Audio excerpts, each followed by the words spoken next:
Hello, and welcome back to another episode of Career Path. I'm your host, Catalina. Today, we are covering the topic of having hard conversations. And to discuss this with me, I have Lisa Rozzelle, who is the director of the Women in Consumer Finance. Lisa, it is such a pleasure to have you on today. Thank you so much for joining me. Thank you, Catalina. It's great to be here. I'm super excited to talk about this topic. Me too. Now, before we dive into it, though, as always, I'd love to hear a little bit about yourself and how you got to where you are today. So the interesting part is, people say all the time, I've lived a million lives, or maybe they don't. I say it all the time. I've lived a million lives. I started with a federal contracting firm, and we did learning and development there, where we went into organizations like the U.S. Census Bureau, and we taught them how to do change management and how to do professional development initiatives throughout the organization and the Federal Aviation Administration. They were some of our clients in the D.C. area. And then because of some life changes, had some kids, needed to be home a little bit more. I did a change of my journey. I guess I chose some other options that allowed me to be home and not traveling so much. And what I did was I just said, I need a job that's just a 9 to 5 that I can get off and have, get home to the family. And I found a job at one organization that happened to be in consumer finance. And it was a 9 to 5. It worked well. It ended up being something that I loved. It was just supposed to be a quick job, but it turned into a career move that I've since, it's progressed over 10 years now. And I've had a chance to meet some phenomenal professionals, since I've been there. Most people in the consumer finance industry that I meet have been doing it 20, 30 years. So I feel kind of like a baby here, learning from the best, hanging with the best, and having the best of friends as I travel. So it's been a great journey. I love that. And I feel like that too. I definitely feel like a baby in the industry, so I connect with you there. Now, I've had a guest share this previously, and I was like, oh, what a great idea. So I've started kind of doing this on the episodes. I'd also love to hear something outside of the workplace that sparks joy in your life. Is it a hobby? Is it your kids? Oh, it's definitely going to be the boys. I have two teenage boys. They're now 14 and 15, and they're super involved in sports and activities at school. So we spend a lot of time either on the road traveling with the athletic side of one of my sons, and the other one's in the band. So they travel a lot. They're in some phenomenal programs for school. So we spend a lot of time just running behind those boys and excited about it. The best kind of busy, huh? Yeah, yeah. I love it. Awesome. Well, now let's dive into our topic today about having hard conversations. Yeah. And the root of relationships is conversation. So I'd love to start with talking about relationships and relationship building. So for me, and I'll share this, relationship building has been a key to everything that I do. Literally how I make friends, how I move throughout my career, how, I've advanced in any way possible. It always started with the idea that I needed to build that relationship, whatever it was. It could be something as simple as running into someone at the post office. If you got a few minutes in line, let's talk. Let's get to know each other, because you never know. Almost every connection that I make leads me to another connection that's benefited me in some way. So I try to move with intention. I learned that years ago, and I've tried to implement it in every aspect of my life. So what I'll say about relationship building as it relates to hard conversations or having to have them is that a lot of times when you've taken the time to build that relationship, the conversation, even though it still might be a little prickly, it might be a little difficult, it might be a little apprehensive, the lift gets a little bit lighter when you know the person, you know a little something about them, or you've taken the time to understand how they move and operate. So I think relationship building is the key to whatever next step you need to make when you're dealing with individuals. Absolutely. Building true relationships is what creates organic opportunities and organic support systems. Absolutely, I agree. But then we're talking about kind of the positive side of Yeah. relationships, but then those conversations can turn very hard when there's either a change in the relationship, or if you're trying to build a relationship and the other party doesn't want to. And the first thing that I thought of with this is, if say you're working on a project, you're assigned to work with somebody else on the project, and you're like, all right, great, let's work as a team. And they don't seem to want to work as a team whatsoever, but you're like, we have to do something because we have to do this together. Yeah, we don't have a choice, right? We need to get this done. Whatever the obstacle is that's keeping us from connecting, we have to figure it out. And what I'll say about myself is I usually take that on. Like, depending on the individual I have to work with, I would say I'm going to go into that conversation and I'm going to ask the questions. You got to stay curious, right? Why can't we connect? What's going on? If you've done nothing to that individual, to make it impossible or difficult to have those conversations, you have to assume that maybe something else is going on, and you won't know if you don't ask. So that's where,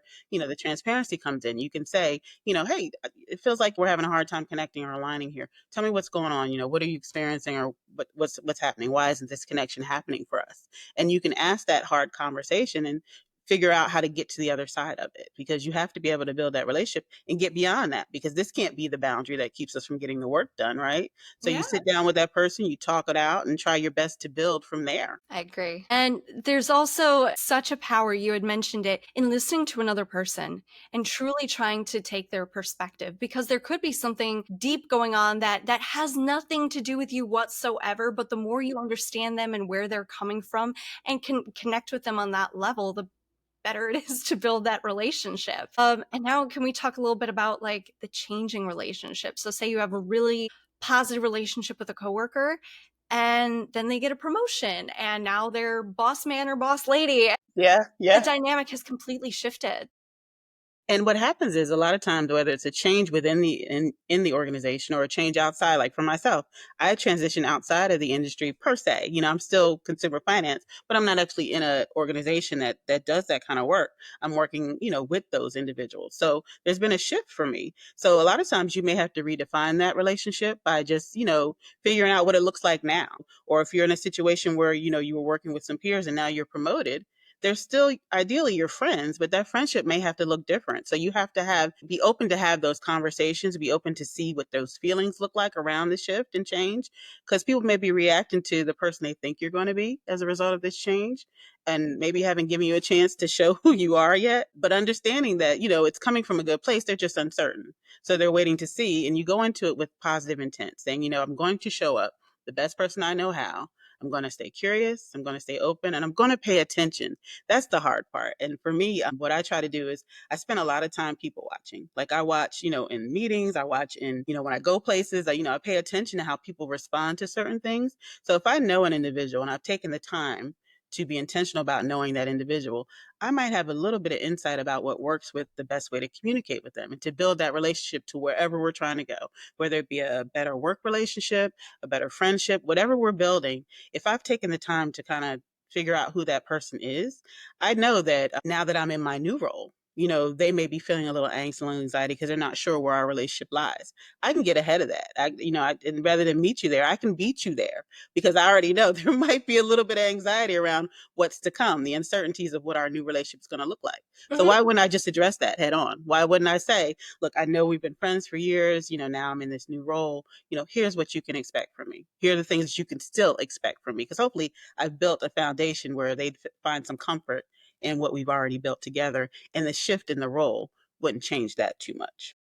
Yeah, I love that, the addressing it before it becomes an issue and before it becomes a question even. Mhm. And another key I feel to this relationship change is holding boundaries Mhm. and finding where those boundaries should be to maintain a healthy relationship Yeah. that doesn't go too far in either direction, doesn't become there's a wall between us because one person is the boss now and the other one isn't. And so there isn't a sense of favoritism, I guess, or Yeah. like too much comfortability where things aren't getting done or other people in the office feel like, oh, I can't say anything to this guy because he's really good friends with the boss and they're too tight and I can't be like, "Hey, where's my report?" Yeah. to him, and it'll cause issues in the workplace from a functionality and operational standpoint. So making sure that there are certain boundaries there, but also still maintaining a vulnerability, because if you put up that like giant wall, then you're not connecting with others. And it's a hard conversation to have and it's a hard relationship to sometimes balance when there's that switch there. But it's an important one to try to navigate as best you Yeah. can. I always think about boundaries as boundaries are only valid and supported when people understand where they come from. So we're back to Mm. the relationship, right? We're back to having these conversations. I can set a boundary with you and say, these are the things that I want. These are things that I will allow. These are things that I can support and I can't. But a lot of times, the important part that we forget to share is the why. Cataline, Right. let me tell you why I need this to be in place. You can tell me how you feel about it, and we can come to an understanding about what that's going to look like. So if you see somebody coming in my office a lot, and you know that we were friends before the shift in our relationship, and you know now that I'm your boss, if you've got concerns, hopefully I've built a relationship where you can come in and talk to me about that. If I Mhm. haven't though, because I'm the leader and I can anticipate that there's going to be some feelings around that, my boundaries still set. I still have them set, but what I now want to do is explain why they're there or what we need to do about them or how they may look different now because there's been a shift in that relationship. That's where the conversation comes in, and that's where it gets tough, right? Because how Yeah. do you share those words? How do you share them on a one-on-one situation, peer to peer? How do you share it with a larger group? How do you break that down to where everybody gets the same message, but each Mhm. individual gets the message that they need to receive? Sometimes it's a Absolutely. little bit of different work because what I'll say is for me, I love to do one-on-one conversations because in my instance, I've taken the time to know that person. So I know where to Mhm. meet them, or at least I'm going to try my best to meet them where they are. And I'm going to check in along the way. I'm going to say, look, I have something hard I need to share with you. Based on how we've engaged in the past, this is how I think I can share it. But I'm going to check in with you as I go. I'm going to virtually hold your hand as I say this because I want you to understand and hear me when I say what I have to say. And I want us to be okay at the end of this conversation, or if we're not, I want us to be able to talk about why we're not. So that's how you can kind of break it down a little bit as you go. And then if you're able to share in a group, it helps because now we've had a chance to share together. We've had a chance to build a culture of transparency and authenticity. I'm like, we're in this meeting and we're talking about it together. So now everybody can share insights, they can share concerns rather than me sharing it with five different individuals separately. And then me as the leader have to now summarize everybody's feelings, where they Mm. are coming from. We had a chance to just hash it out together because that's the culture we built through our communication and our relationship.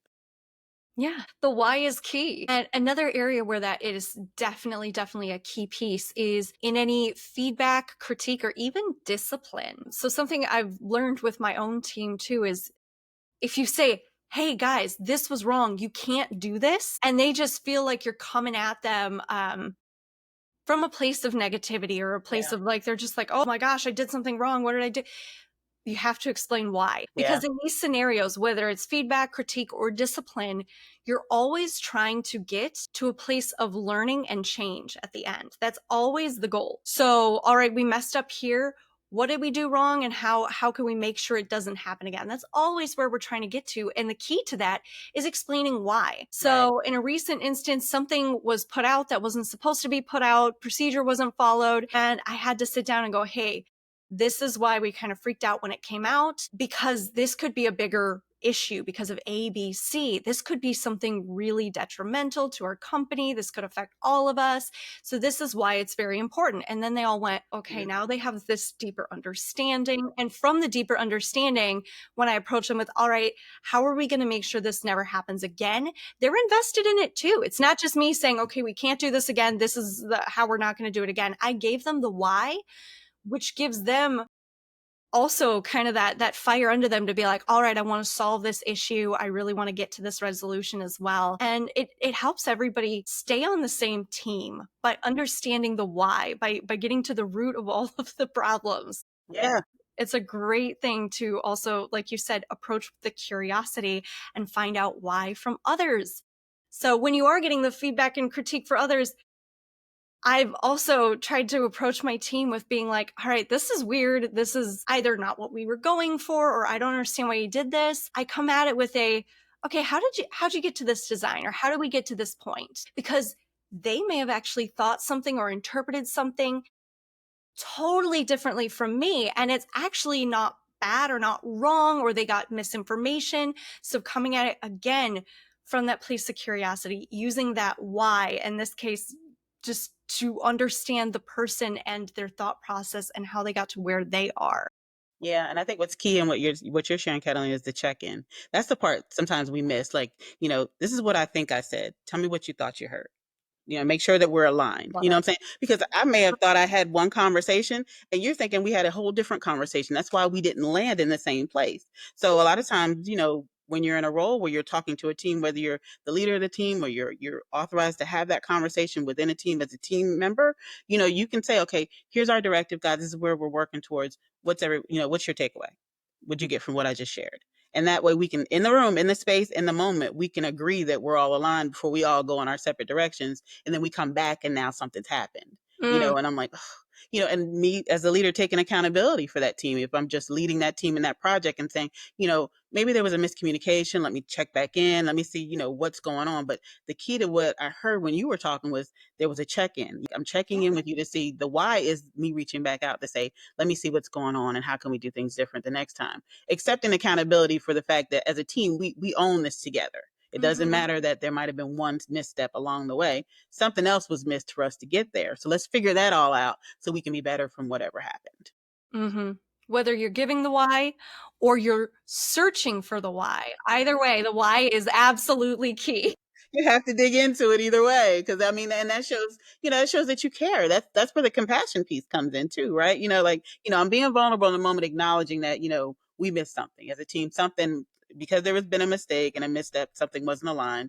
Let's work on our communication. Let's make sure we each understand what's going on. Make sure that everybody feels comfortable asking questions. If you walked away and you're thinking, oh, it's too late now. I've already said I get it. Now that I'm in it, I don't understand it. We need to be able to check in all along the path till we get to whatever the finish line is. So everybody feels comfortable with that.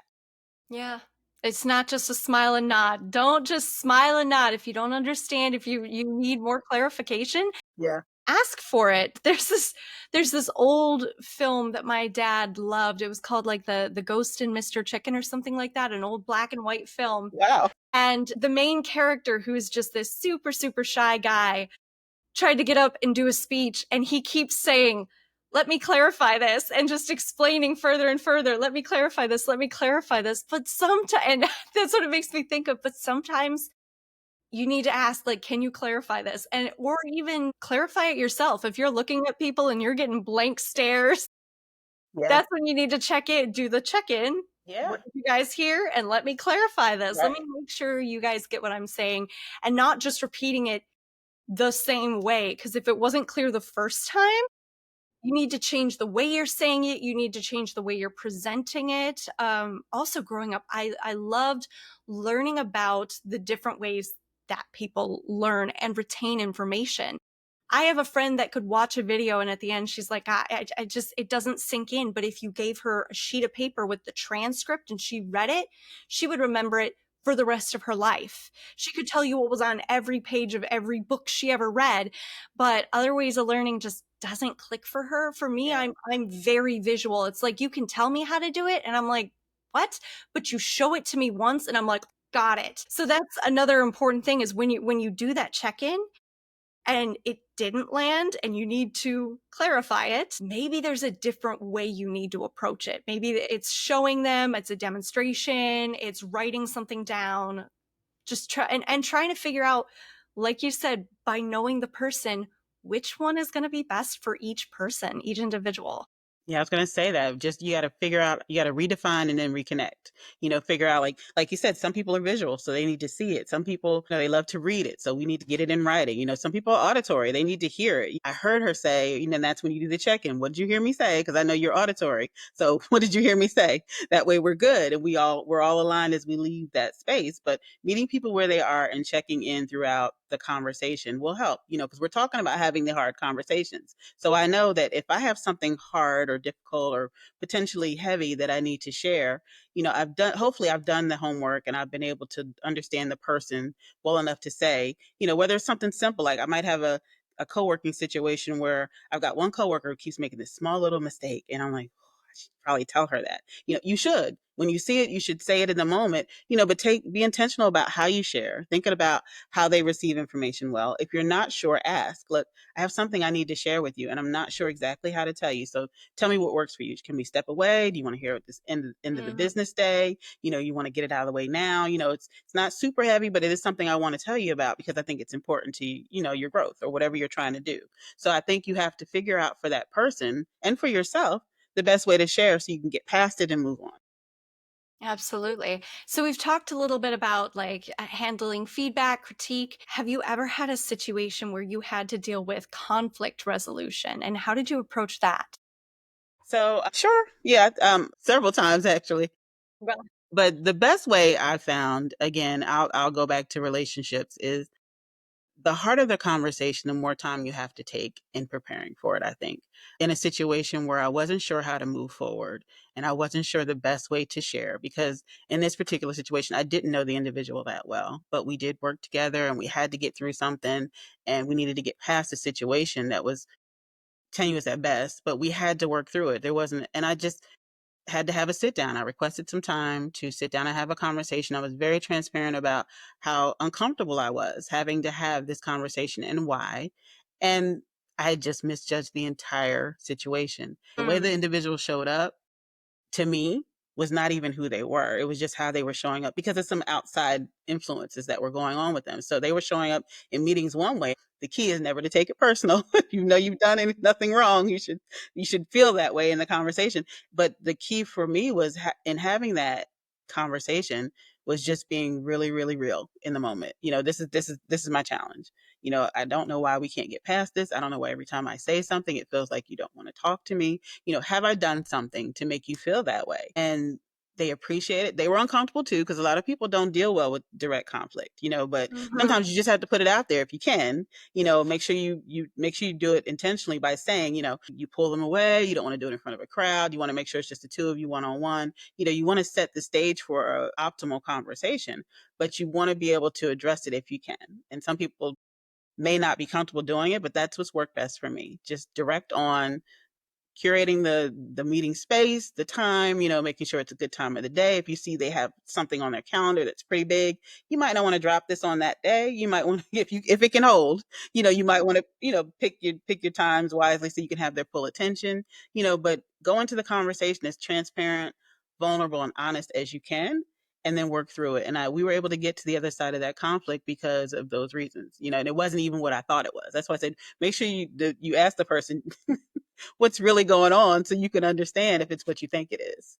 Yeah. What you said actually really reminded me of a conversation I just had with my neighbor. So he is a principal, and he said when he is interviewing potential new teachers or educators, one of the biggest tests he does is he says, hey, okay, imagine you've got your entire class and this one student just seems really off. Something seems wrong with them, whether they kind of seem sad, upset, whatever it is, something seems off with them. What do you do? And based on their response, he will either hire them or completely skip over them. So if the educator's response is something like, I ignore it, we have to get to the lesson, like I got to get to my lesson plan, everybody has bad days, they'll be okay. Or if they say like, oh, I get them out of the classroom, I go like, oh, take a minute in the hall, or go to the school counselor or something, and they just push them out of the class just to get to their lesson plan. Those people don't care about the kids. And so he's like, if you're going to be an educator, and this is, I think, the same for being a leader, if you're going to be a leader, you have to care about your team. So if your first answer isn't, I pause the class and I go check in on that kid and come at it with curiosity. What's going on? Are you all right? How can I support you? Like getting to that why, that's how you are an effective educator, an effective leader. And that's the true sign of somebody who cares. So I think it goes hand in hand, and that really went well with what you were just saying. Even paying attention to the time of day, like you said, that you take somebody aside for that kind of conversation. Do they have a super overwhelming day? If it can wait, we'll do it a different time. That shows so much care Hmm. for your team member that may even be having problems. And that's just such a powerful thing Yeah, for and we leadership. use the word leader interchangeably because you may be an actual leader because your title it dictates it, but everybody's a leader in their own space. So what I'll say is, you build the relationship before you need it because you Mm. will, especially if it's a part of your team. You should build it anyway. But little things like what you just mentioned about just paying attention. If you're in a meeting and you see a coworker or a colleague respond a certain way to something that was mentioned in the meeting, and you feel comfortable enough in that space to do it, check in with them. Say, I saw, when such and such happened. Were you good with that? You want to talk about something? You good? Just to let them know, because in that moment you've shown them that you cared enough to pay attention and notice and then say something. So, later on, if you need to have a different type of conversation, you've already started building the trust. You've already started building that relationship to the next level to where you can get there. So when you get to the point where, unfortunately, we always hope you never have to have a hard conversation, but that's not the reality of the lives that we live. But when you get to that place where you might have to say something, hopefully you've built enough capital relational capital in that situation where you can have that conversation comfortably or a little more comfortably than you would have. Yeah, I think we've talked a great amount about those kind of one-on-one conversations, but I'd love to touch on different sizes of conversations and how they can be hard in different ways. Yeah, the funny thing is I approach them almost the same, just depending on like, from a one-on-one to small group to, being at WCF and Women in Consumer Finance, 400 ladies sometimes, what's worked for me has always been just being honest. Like if I get on a stage and I'm feeling away, I'll say, guys, I'm a little nervous today. I'm not sure why it's showing up this way, but we're going to push through and get a little levity. We laugh, we joke, but I go into it being honest about my situation, regardless of what that is. So even in a group, like if we're in a group and we have to have a conversation about something, whatever it is, if it has to be hard, then let's lay the groundwork. Let's be honest about why we're here, what we need to talk about, what we'd like to accomplish. Let's put all that up front so everybody can go in with expectations about where we're trying to go and why we're here for to begin with. Like why did it even start? So once we get to talking, everybody can slide in a little bit more comfortably because they're not wondering what in the world is going on. Why'd they call this meeting? Let's just Mm, start with the thing. Let's just say the thing so we understand what's going on and how we're going to get there. mhm. Another thing you reminded me of is starting presentations with jokes or things like that to get everybody kind of on the same page because everybody sits down. A lot of people don't know each other. You're like, all right, I'm going to listen to a lecture or presentation, and to get everybody laughing or get everybody involved by Yeah, asking questions in the audience. It's just such a great, for lack of a better term, icebreaker yeah. to just really get into it. It starts as like a difficult conversation, and by having those jokes and that participation, it kind of melts everybody in. And then there's this level of comfort that was built from vulnerability, authenticity, and bringing everybody together in a Yeah, way. because you figure in a presentation setting, you only have maybe an hour or so to kind of get a hold of whatever the content is, get your group completely bought in if you can. So opening up by sharing a little bit about yourself, talking about why you're here, why you chose the topic, why it's important to you, why you think it should be important to them. Again, setting the intentions right up front. Let's talk about why we're here. Let's talk about why it's important to me, why you're going to laugh in a few minutes because I'm going to share you something personal that's going to connect for some of you guys. Making all those human connections as quickly as possible so you can get to the stuff that you came for. Like you kind of take down some of those barriers so we can actually enjoy the time.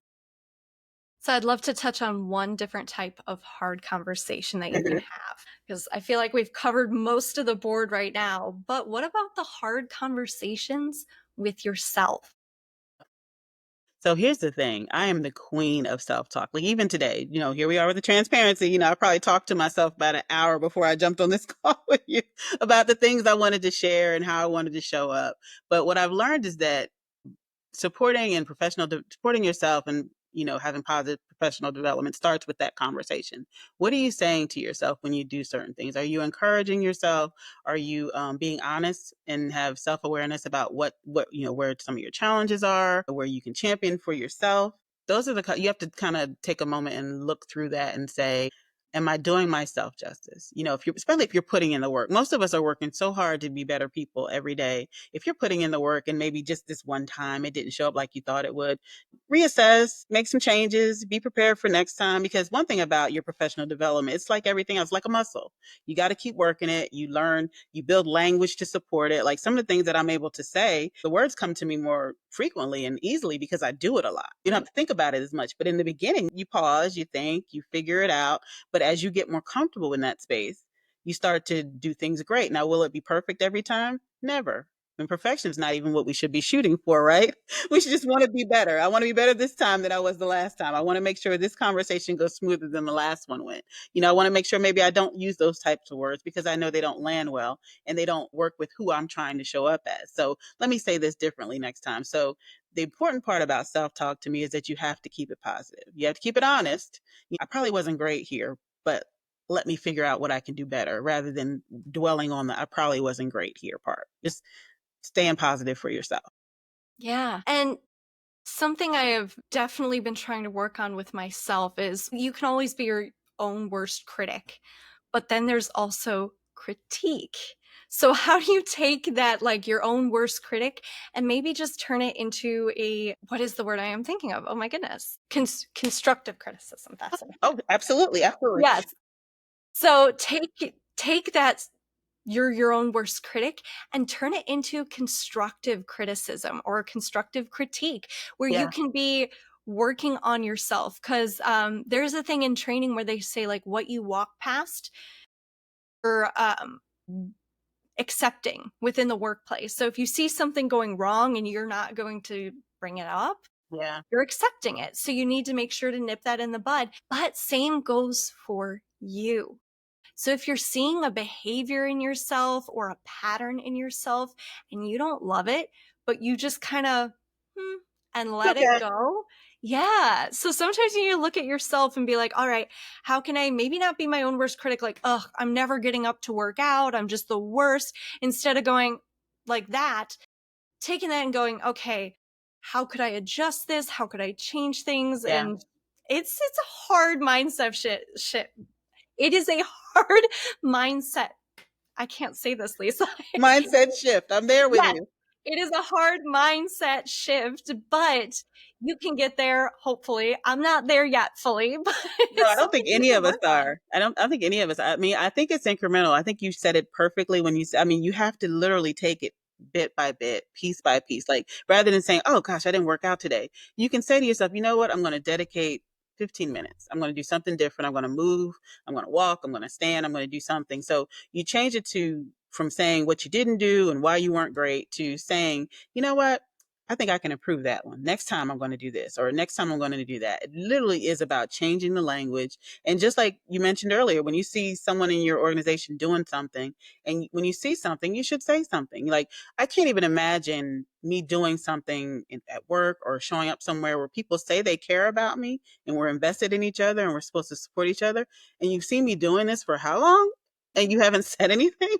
Yes. Is there really love there? Is there really any support there? When you see it, find the best way to share it, but absolutely take the time to share it because that's how we build the relationship. Same thing with yourself. Like I know for a fact that these types of situations always give me anxiety. No matter how much I do them, no matter how much I show up, no matter how often I'm asked to speak at certain things, it's always going to give me anxiety. But you know what I do?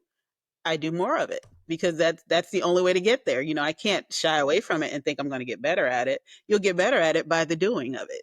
Yes. Every time someone asks, I'm like, you know what? Yes, I will. What time would you like me to be there? And you show up and you do your very best. You think in your mind about things you might want to do differently, but it is still about supporting yourself in the most positive way so you can get to the betterment of the other side of you. Yes. It makes me think of a quote, and I've said this in a recent episode too, but it's the master has failed more times than like the average person has even bothered to try and start or something like that. It's a little bit off, but that idea of just you have to work at it. You Yeah. have to keep trying. Yeah, and it does get better. If you're paying attention, you will see the change, and you should celebrate that too. You had a wonderful session with Sarah, I think, on imposter syndrome Oh, not thank long you. ago. And I Yeah. mean, it's always in that little monster is always in the back of your mind, hoping he can get back in front of you and cause that extra noise to distract you. But that's all it is noise and distraction. You have to just Yeah. block it out with as much light and positivity as you can stand. I love it. Lisa, thank you so much for coming on today. Unfortunately, we are out of time, Yeah. but I want to thank you so much for coming on, being vulnerable, being authentic, and sharing all about your thoughts on hard conversations. This was a great topic to cover with you. Thank you. Thank you. It's been great. I've had a great time. Thanks for having me. My pleasure. And to our listeners, if you have any questions for Lisa, any comments, or any new topics that you would like to see us cover, please leave them in the comments below. We'll do our best to get to all of them. Otherwise, we look forward to seeing you in our next episode. Thank you.